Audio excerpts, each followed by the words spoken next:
टिंकी से मिलने चंदर उसके कमरे में गया था? जी, उसे मुबारकबाद देने। तुम वहां क्यों गए ये भी हैरत है मुझे। लेकिन तुम्हारे वहां जाने का मकसद सिर्फ इतना ही नहीं था, कुछ और भी था। अगर नारंग साहब इस रिश्ते से खुश नहीं है तो पता नहीं वो आपको बढ़ा चढ़ाकर और क्या कहेंगे। आपको हमारी बातों का यकीन नहीं हो रहा, लेकिन हो सकता है आप उनकी बातों पर विश्वास कर लें। Thank you.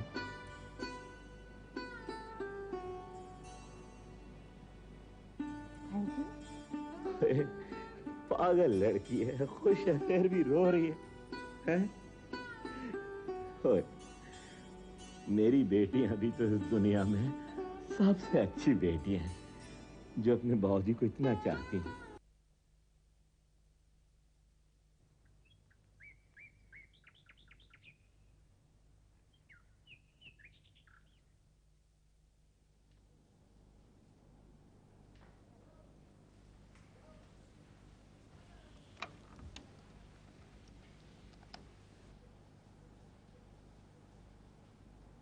हेलो इंदर, मैं डिंकी बोल रही हूँ। जरा दीदी से बात करा दो। दीदी घर में नहीं है तो कहाँ गई है? वो अपने बाबूजी के घर अपनी डिंकी से मिलने गई है। दीदी तुम कब आई? पता ही नहीं चला। मैं चुपके से आकर तेरी बातें सुन रही थी, मुझे लगा तू अमित को फोन कर रही होगी, लेकिन ये बेवकूफ लड़की तो अपनी दीदी को फोन लगा रही थी। उसको फोन किया कि नहीं? मैं क्यों फोन करूं? उसे करना चाहिए। अभी उसे और तू कहना बंद कर। हाँ? तेरी शादी होने वाली है, उसे पति बनने वाला है वो तेरा। उन्हें क्या बुलाया कर। दीदी तो क्या हुआ? मैं उसे आप करके नहीं पुकारूंगी। आप करके नहीं पुकारूंगी, ये सब कहने की बातें होती हैं। एक बार जब शादी हो जाएगी ना तो खुद ब खुद आप कहने की आदत पड़ जाएगी, और जब आप कहते हैं ना तो पति खुश रहते हैं।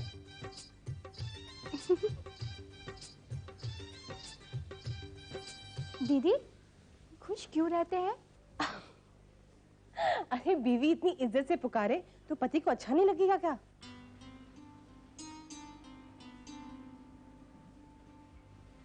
दीदी तुमसे और भी बहुत कुछ सीखना पड़ेगा। मैं बिल्कुल तुम्हारे जैसी बनना चाहती हूँ। मेरी जैसी यानी कैसी? तुम्हारे जैसी समझदार, प्यार करने वाली और सब कुछ सहकर भी चुप रहने वाली। दीदी तुम मेरे लिए प्रार्थना करोगी?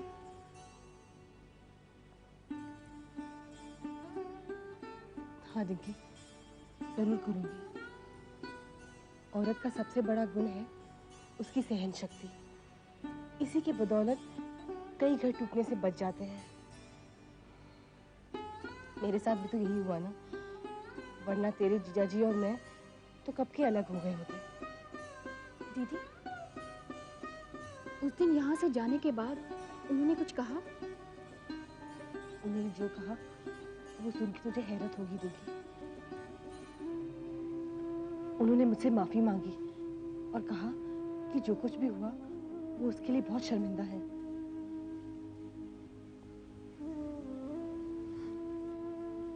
उन्होंने तुमसे माफी मांगी? तो फिर तलाकनामे पर दस्तखत करने की जिद करना, मुझे सगाई रुकवाने की धमकी देना, वो सब क्यों किया उन्होंने?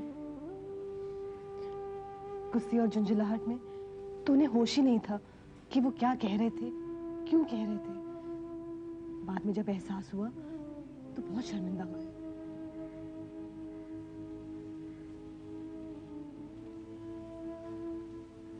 दीदी मुझे तो अब भी यकीन नहीं आ रहा, अचानक इतना कैसे बदल गए वो? बहुत भोली हो तुम, हर बार उनकी बातों में आ जाती हो, उन पर विश्वास कर लेती हो।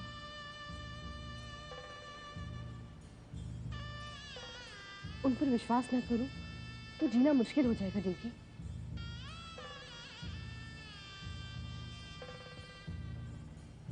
तू मेरे जैसे बनना चाहती है ना, तो ये गुण भी अपना ले। पति की सिर्फ इज्जत ही नहीं, उन पर विश्वास भी करना चाहिए।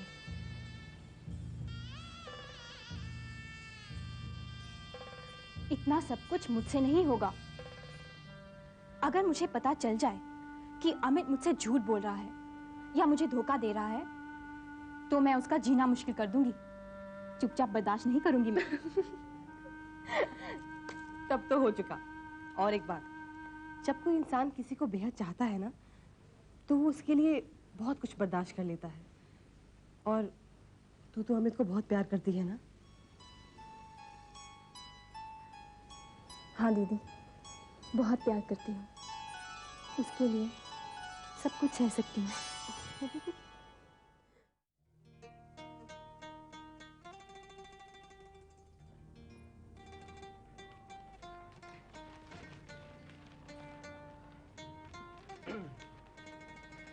जनाब की खिदमत में ये नाचीज तस्लीम अर्ज करता है। उर्दू की टांग तोड़ना बंद कर। ये बता क्या करने आया यहाँ? हुजूर, माफी मांगने के लिए। माफी? किस लिए? यही कि हुजूर की बिना इजाजत लिए मैं जनाब लाहौरी राम के घर में पहुंच गया। आए? तो फिर वहां चला गया? कब? जी, सगाई के दिन। क्या? डिंकी की सगाई के दिन तू वहीं था? तू मुझे दिखाई कैसे नहीं दिया? हुजूर, मैं सबको दिखाई दिया, सिर्फ आपको ही दिखाई नहीं दिया। क्यों गया था वहां? अबे बोल, किसने कहा था वहां जाने के लिए? मेरे दिल ने हुजूर। उस घर में गूंजती हुई शनाई ने मेरे दिल को आवाज दी और मैं वहां पहुंच गया। मुझे ऐसे लगा जैसे मेरी ही सगाई हो रही हो। अबे बेवकूफ, तेरी सगाई होती तो क्या तुझे बुलावा नहीं आता? शायद ना भी आता। हुजूर, इतिहास गवाह है, पृथ्वीराज चौहान की गैर हाजिरी में राजकुमारी संयुक्ता ने उसके बुत को वरमाला पहना। तीरथ सिंह, अब एक लफ्ज भी और बके ना। नहीं बोलूंगा हुजूर, नहीं बकूंगा, लेकिन अर्ज तो कर सकता हूं। हाँ। बको। अर्ज ये है हुजूर, वहां सगाई में जाकर मेरा दिल जोरों से धड़कने लगा, वो भी एक बार नहीं, दो बार हुजूर। दो बार क्यों? एक बार छोटी बुआ के लिए और दूसरी बार बड़ी बुआ के लिए। ये देखे हुजूर, नाम लेते ही फिर धड़कने लगा।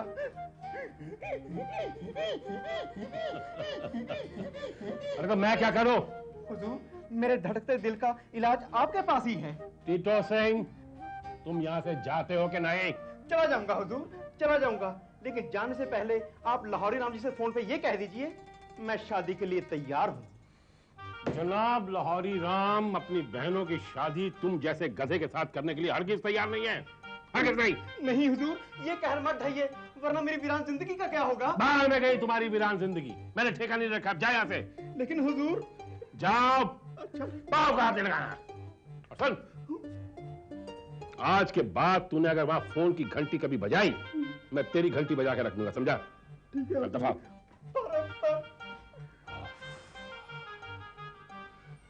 या अल्लाह, इस गरीब की खोपड़ी में भेजे की जगह क्या डाल दिया तूने?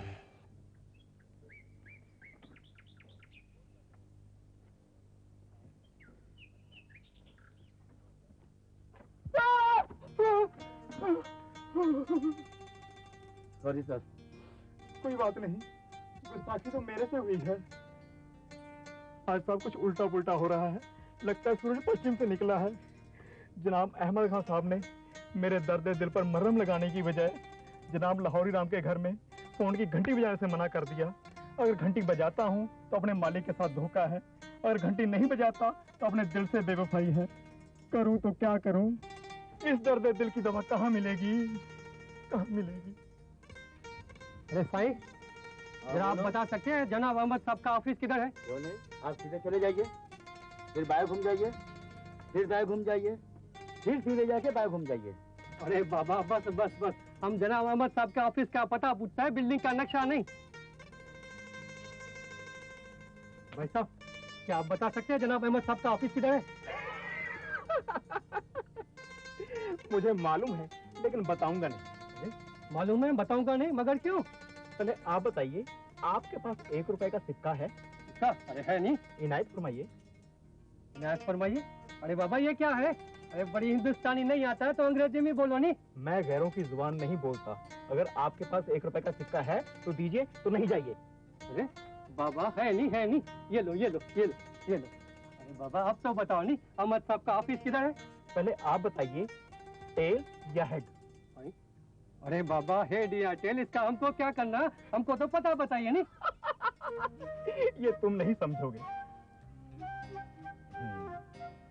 अगर तो टेल आया फिर तो नहीं जाऊंगा, अगर हेड आया फिर जाऊंगा।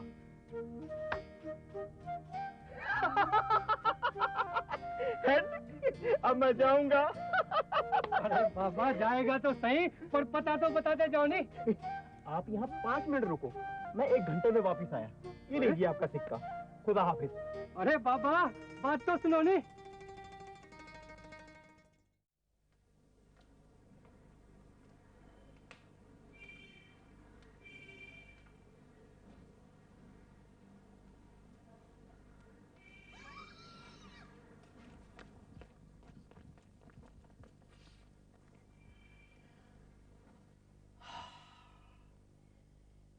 हम इंतजार करेंगे तेरा कयामत तक, खुदा करे कि कयामत हो और तू आए। आ रहा हूं, लेकिन है कौन?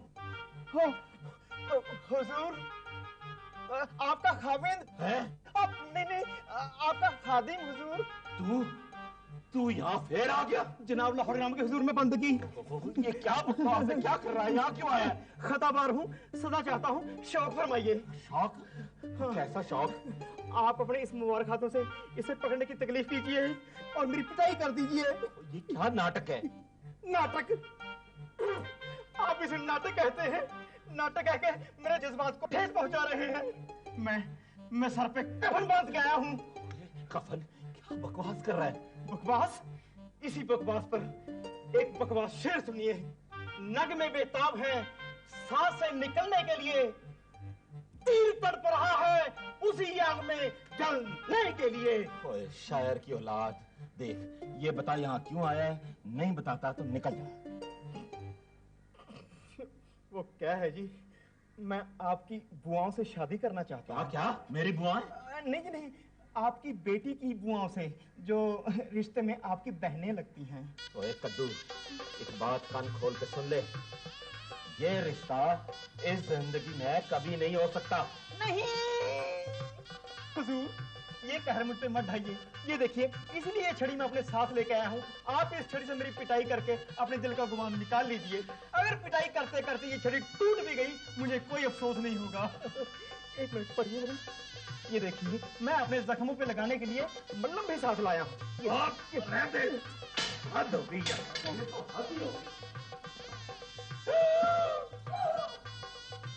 तुमको देखा तो ये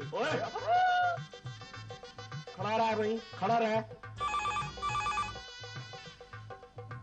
हेलो अहमद, ओ यार ये क्या मुसीबत भेजी मेरे घर? क्या हुआ, किसकी बात कर रहा है तू? वही तेरा टीटो सिंह। और जान खा गया मेरी। तू इसे समझा, नहीं तो मैं तो कुछ कर बैठूंगा यार। टीटो सिंह फिर वहां पहुंच गया? जरा फोन दे उसे। 1 मिनट। और सैंपल ले, बात करेगा।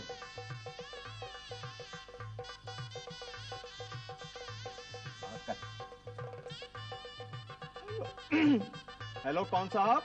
और साहब के बच्चे क्या करने गया वहां? किसने कहा था जाने के लिए? जी रुपए के सिक्के ने। क्या बकवास कर रहा है? जी वो रुपए का सिक्का भी मुझे एक अजनबी से मिला था, उसका हुक्म हुआ और मैं वहां पहुंच गया।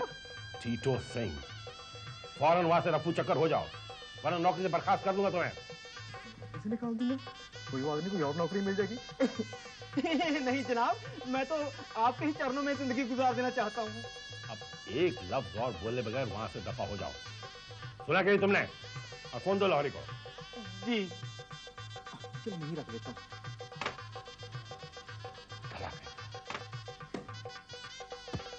रुखसत हटाओ।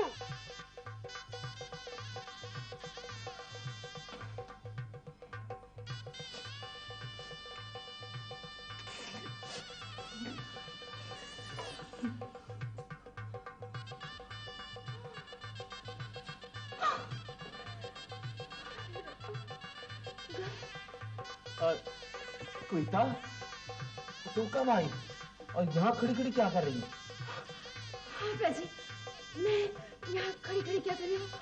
वो गए, मैं भी गई। वो गए, मैं भी गई? इसका मतलब? ठीक कहा है किसी ने, अगर किस्मत खराब हो, आदमी ऊंट पे भी बैठा हो, वहां भी कुत्ता काट लेता है। इधर लाहौरी राम जी नाराज हैं, उधर अहमद खां साहब नाराज हैं।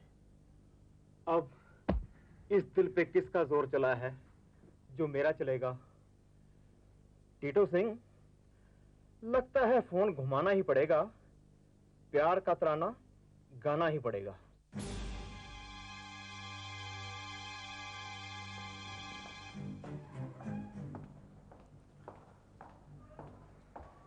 Good morning mister Narang. Mister Chandar,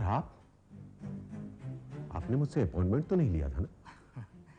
mister Narang, मैं समझता हूं कि अपॉइंटमेंट लेने की जरूरत पराये लोगों को पड़ती है, रिश्तेदारों को नहीं। और वैसे भी कल की सगाई के बाद तो आप हमारे रिश्तेदार हो ही गए। ठीक कहा ना मैंने? जिस लड़की को मेरी पत्नी होना चाहिए था, मिस्टर नारंग, आप उसे अपनी बहू कैसे स्वीकार कर रहे हैं? मिस्टर चंदर, कसूर आपका है और ताना आप मुझे दे रहे हैं। अगर पहले आप मुझे उनका नाम और पता बता देते हैं तो बात सगाई तक नहीं पहुंचती। मैं पहले ही मुलाकात में इस रिश्ते को नकार देता। मिस्टर नारंग, सगाई होने से पहले ही मैंने आपको हर बात साफ साफ बता दी थी, फिर आपने ये सगाई रोकी क्यों नहीं? क्या करता? मेरी पत्नी ही मेरे आड़े आ गई। कमाल है मिस्टर नारंग, आपकी पत्नी ने आपकी बात नहीं मानी और आपने ये बात बर्दाश्त कर ली। क्या करता? इतने सारे लोगों के सामने गवारों की तरह से लड़ता झगड़ता? मिस्टर चंदर, मैं एक वकील हूं, मेरा हथियार कानून है, तलवार नहीं।